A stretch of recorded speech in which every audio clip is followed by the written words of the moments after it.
આગળ વધીએ. હવે આપણી સાથે વિલિયમનિયલ ઇન્ડિયાના મયુરેશ જોશી પણ જોડાઈ રહ્યા છે. આપણે ચર્ચા કરીશું ખાસ હાલના માર્કેટ્સની જે સ્થિતિ બની રહી છે તે. મયુરેશ, સ્વાગત. પહેલાં ગુડ આફ્ટરનૂન. વધુ એક ફ્રાઇડે, સારી મજબૂતી. ફાઇનલી સપ્ટેમ્બર મહિનો શરૂ થઈ રહ્યો છે અને હવે સપ્ટેમ્બર મહિનામાં ઘણા બધા પરિવર્તનો પણ વાયદા બજારના કારોબારમાં તો આવી જ રહ્યા છે, પણ પછી ઇલેક્શન સાથે બધું પણ હવે થોડું માહોલ જામી રહ્યો છે. આજે પણ ઘણા બધા અમુક સ્ટેટમેન્ટ્સ, આરોપ પ્રત્યારોપ, આ બધામાં તો આપણે નથી જવું, બટ ડેફિનેટલી સ્ટેટ ઇલેક્શન્સને લઈને હવે થોડો બઝ બનવા લાગ્યો છે. એટલે સ્વાભાવિક ભારતીય માર્કેટ્સ પણ થોડા ક્યુઝ અહીંયાથી લેતા હોય છે. અને બાકી જીડીપીના આંકડાઓ જે અનુમાન હતા લગભગ ઇનલાઇન આવ્યા છીએ. આ બધા પર તમારા તરફથી કમેન્ટ્સ, મયુરેશ. આફ્ટરનૂન યશ.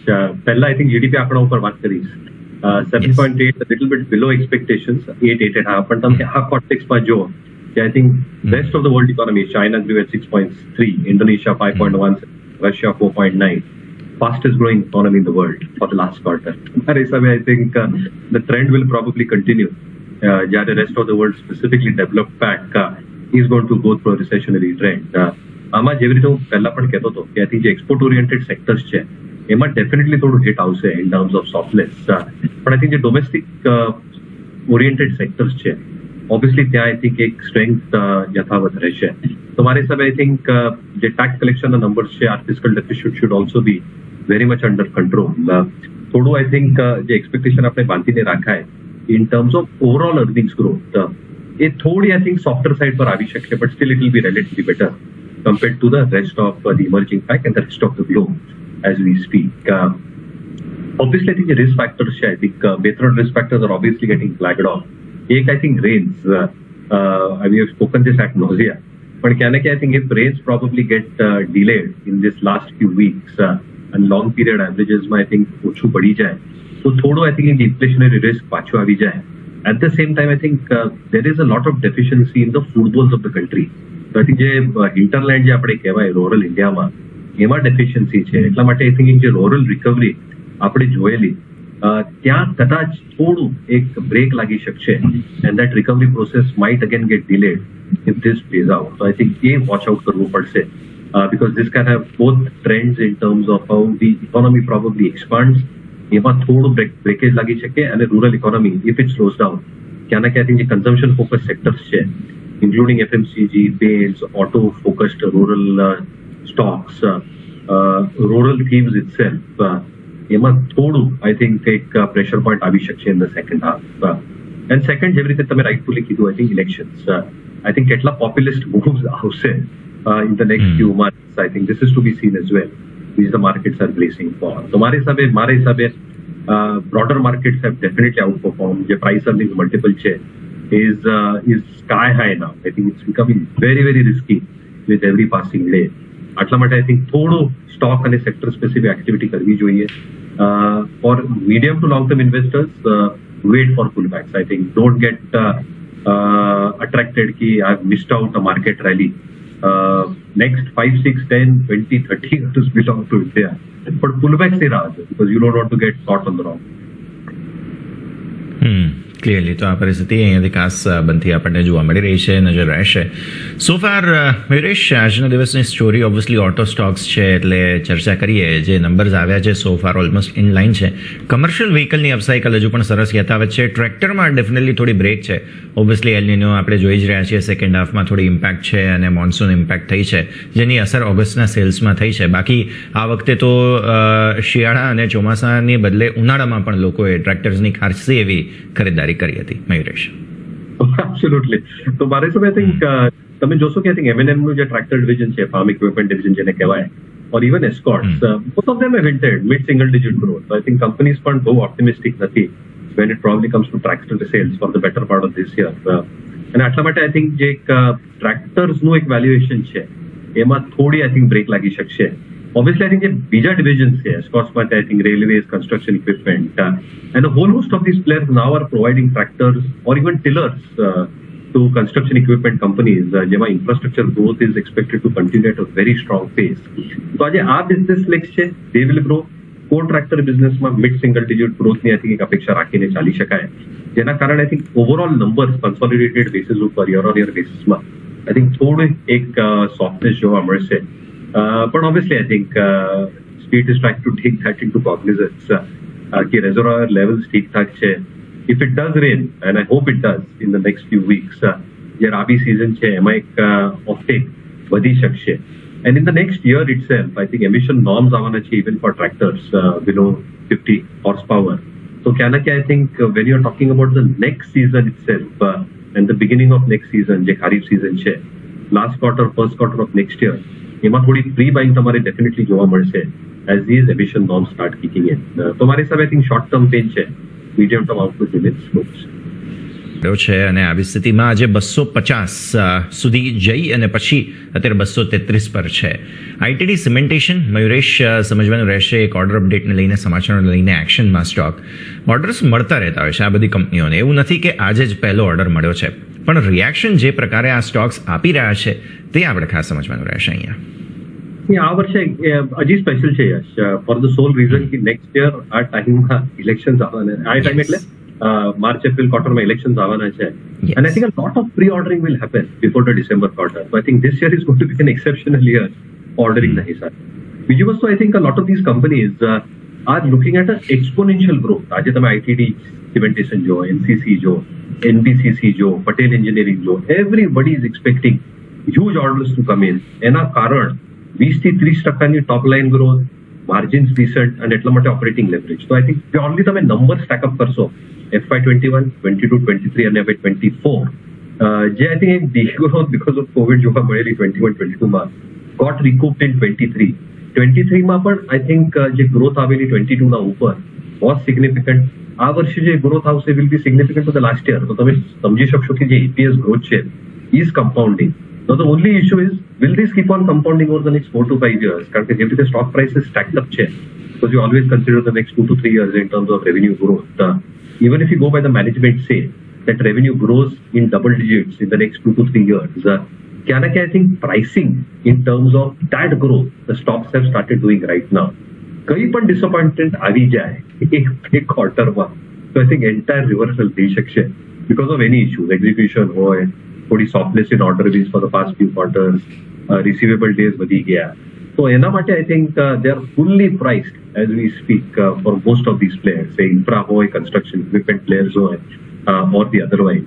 એટલા માટે I think fresh investments definitely for pullbacks. ક્યારે આવશે? You'll have to be patient because the market, broader market is not just giving a chance.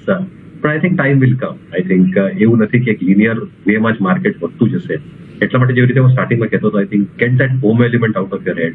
Patiently wait for the stocks that you are probably looking at buying. Wait for your valuation comfort to come through. જેવી રીતે market correct થશે, if it does, અને valuation comfort આવશે આ બધા stocks માટે, go and buy it. But don't go and buy it blindly at this juncture because valuations are fully priced in as we speak. મયુરેશ, કવરેજમાં 5-star finance? Yes, છે.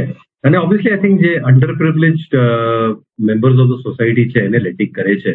I think જે small workers હોય, small entrepreneurs હોય, એને landing કરે છે. હવે I think એક direct impact જે આવ્યો છે is obviously because of Jio's Mukeshbhai statement annual meeting માં જેને કીધું કે I think my entire audience is 140 crore, જે આપણી પૂરી population છે. અને I think જે ક્રેડિટ જેને મળતું નથી એ લોકોને અમે ખાસ ફોકસ કરશું. So I think it's a direct competition to the 5-star platform. અને ક્યાં ને ક્યાં I think જે digital based lending કરશે, which is the expectation, જેવી રીતે સ્પીચમાં સાંભળેલું, backed with all the AI that is probably required to probably ensure कि જે credit lending હશે, જે risk parameters judge કરશે based on all the parameters that it checks. અને જે world class team છે આજે to probably create those API layers. I think a direct competition છે. So not just players like a 5-star, but even something like a Euro capitalism. Again Mayuresh, આજે MSCI રિબેલેન્સિંગ અને આજે entry exit તો બધી થતી રહે છે, no doubt about it. But આમાં રિટેલ રોકાણકારોએ કેટલું ખાસ ધ્યાન રાખવું, આ બધા સમાચારોને કેટલું મહત્વ આપવું, અને આવા બધા જ્યારે સ્ટોકમાં મજબૂતી વેચવાલી, કેમ કે મોટા વોલ્યુમ સાથે ખરીદારી વેચવાલી થતી હોય તો સ્વાભાવિક અસર આવે, તો આવી સ્થિતિમાં શું ખાસ ધ્યાન રાખવું જોઈએ મયુરેશ? I think એક exponential outperformers હતા બેઓ સ્ટોક્સ. અને obviously I think જે એક ટ્રેન્ડ હતી કે જે ડ્યુઝ હતા state, I mean from generators had become half એક વર્ષ પહેલા. તો ક્યાં ના ક્યાં I think balance sheet improvement થયેલી.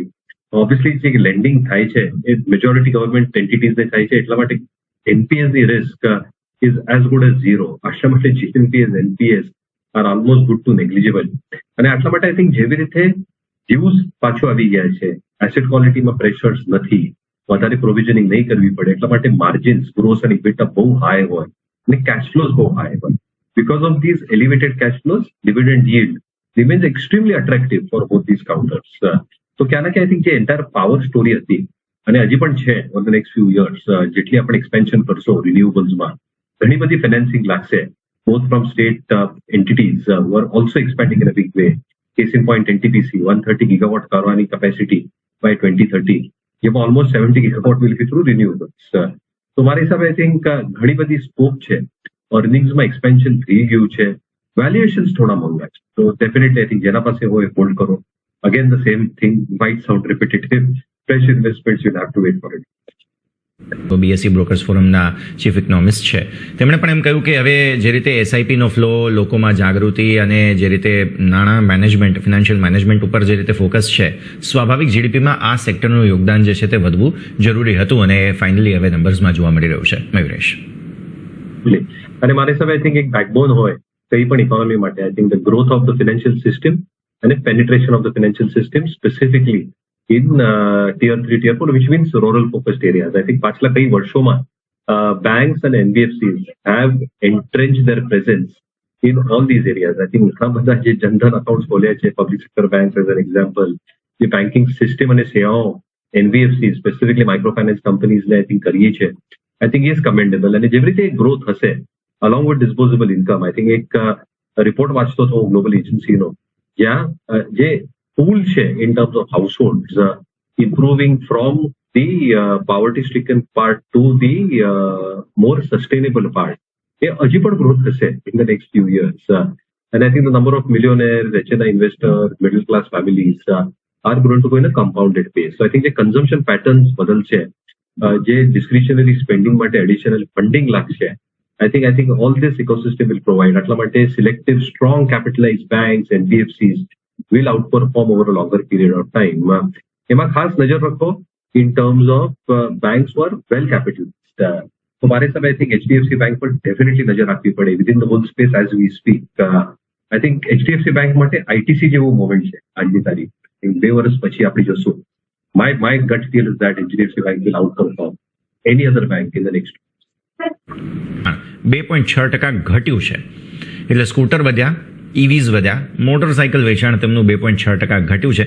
આ એક થોડો પ્રોબ્લેમ રહેશે, બિકોઝ અહીંયા ટીવીએસ મોટર્સના જે પ્રીમિયમ પ્રોડક્ટ્સ છે પર્ટિક્યુલરલી, તેમને પણ સીધી કોમ્પિટિશન, જે હાલમાં જ નવા 2 એન્ટ્રન્સ છે અને રોયલ એનફિલ્ડ પણ આજે નવા, તમે જુઓ તો નવા બાઇક્સ વગેરે લોન્ચ કર્યા છે. સો ટીવીએસની એક પર્ટિક્યુલર નીશ છે પ્રોડક્ટ માર્કેટમાં, એટલે મોટરસાઇકલમાં થોડો વેચાણમાં ઘટાડો છે, પણ બાકી ઓવરઓલ આંકડા સારા અને ઇવીઝમાં પણ સારું એક્શન તમને જોવા મળેલું છે. મયુરેશ, સમજી લઈએ આંકડાઓને. મોટરસાઇકલ વેચાણ થોડું ઘટ્યું, બટ સ્કૂટર અને ઇવીઝ વેચાણ બહુ જ સરસ જગ્યાએ આગળ વધી રહ્યા છે. ટીવીએસ મોટર્સ એક બેસ ઇફેક્ટ પણ હશે, બીકોઝ આઈ થિંક એલિવેટેડ હતું નંબર્સ, પણ even on those numbers I think TVS is beaten estimates. થોડું ડિસઅપોઇન્ટિંગ હોઈ શકશે, પણ as a said base effect માટે કદાચ હોઈ શકે. કોમ્પિટિશન ઓબ્વિયસલી છે, પણ આઈ થિંક જે એક સ્પેસ છે, I also pointed out last time, 250 અને 400, આ સ્પેસમાં આઈ થિંક જેવી રીતે લોન્ચેસ આવશે, I think there is strong appetite for that. તો આઈ થિંક ક્યાં ના ક્યાં થિંક ડિમાન્ડ પાછું આવશે. જે ઇલેક્ટ્રિક મોબિલિટી પ્લેટફોર્મ્સ છે ટી વ્હીલરના, આઈ થિંક જે આઈક્યુબ એની વેરિયન્ટ છે, I think that has picked up steam quite significant, અને બહુ સરસ રિસ્પોન્સ મળ્યો છે. તો ક્યાં ના ક્યાં think this will keep on picking up more volumes as we speak in the next few quarters. And scooters will continue doing well for TVS Motor. Export markets માં પણ I think એક relatively stable growth આવવાની expectation છે. And if margins are maintained around at 10.5, obviously valuations થોડા મંગા છે, but I think the outperformance compared to other two wheelers might continue from TVS. એક વખત મયુરેશ તમારા સાથે વાત કરીએ, ઓવર રેટેડ, ઓવર સ્ટ્રેચ તો નથી ને સરકારી કંપનીઓ, તે ટેસ્ટ કરવું ખાસ જરૂરી છે. No doubt case to case basis પર આ વસ્તુ આવે છે, બટ તમે CPSE PSE ઇન્ડેક્સના રિટર્ન્સ જુઓ, તમે year to date in fact returns જુઓ, જે 25% પાસે પહોંચવા આવ્યા છે. એટલે હજુ પણ અહીંયાથી 4 મહિના 5 મહિના, જે 4 મહિના બાકી છે, તમે સપ્ટેમ્બર, ઓક્ટોબર, નવેમ્બર અને ડિસેમ્બર જુઓ, તો આ યર ટુ ડેટ રિટર્ન્સમાં હજુ પણ ઉપર જગ્યાઓ બચે છે કે પછી થોડી નફા વસૂલીનો સમય છે? આ વાત ઉપર ખાસ હવે નજર રાખવાની રહેશે. મયુરેશ, પોસિબલ છે. I think profit booking can come at any point of time, પણ આઈ થિંક એક ચોઇસ કરવા માટે બહુ ડિફિકલ્ટ થઈ ગયું છે, કારણ કે ઘણા બધા સ્ટોક્સ ડિફેન્સ હોય, પબ્લિક સેક્ટર બેંક્સ હોય, કન્સ્ટ્રક્શન ઇક્વિપમેન્ટના કંપનીઝ હોય, એવરીથિંગ ઇઝ મૂવ્ડ અપ.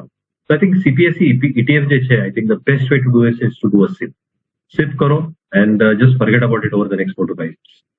શું અહીંયા કોઈ નફા વસૂલી આ તે બધી સ્થિતિઓ હોઈ શકે? આ ખાસ બહુ એક ઇન્ટરેસ્ટિંગ કેસ સ્ટડી અત્યારે બની રહ્યો છે મયુરેશ. Oh, absolutely. And I think the lower market cap party is going to buy a bigger pie, or intending to buy a bigger pie or a bite of the sector itself. તો મારી હિસાબે કેવી રીતે progress થશે જોવાનું રહેશે. પણ આજની તારીખમાં અમારી ગ્લોબલ ફોકસ લિસ્ટમાં સિપ્લા છે. હવે લાગે છે કે આઈ થિંક જેવી રીતે પ્રોડક્ટ પોર્ટફોલિયો છે, જે નવા 3 ઇન્ડિયન લોન્ચીસ આવશે EU અને US માર્કેટમાં, એ મલ્ટીમિલિયન લોન્ચીસ હશે, એક્સક્લુઝિવ લોન્ચીસ હશે, which can create that edge for Shipla. Shipla has already exhibited 23-24% ની margin range going forward. ઘણા બધા I think FDI concerns are already done and dusted. અને ક્યાં ના ક્યાં I think if these approvals come through, I think better margins સાથે obviously operating leverage play out થશે Shipla માટે. So I think let's see how and which bidder probably gets it. PE investor હોય or is there other pharma company going for it. પણ ક્યાં ને ક્યાં અમારું view I think at least on the global focus list remains positive also. મયુરેશ, સમય થયો છે રજા લેવાનો. આપના ડિસ્ક્લોઝર્સ. જે પણ સ્ટોક્સની ચર્ચા કરી, મારા પોતાની હોલ્ડિંગ નથી, મેં તો બધા સ્ટોક્સ ક્લાયન્ટ સાથે ડિસ્કસ કર્યા હશે. ક્લાયન્ટ પાસે હોલ્ડિંગ હોઈ શકે. Please consult your financial advisor before investing any of the Stokes.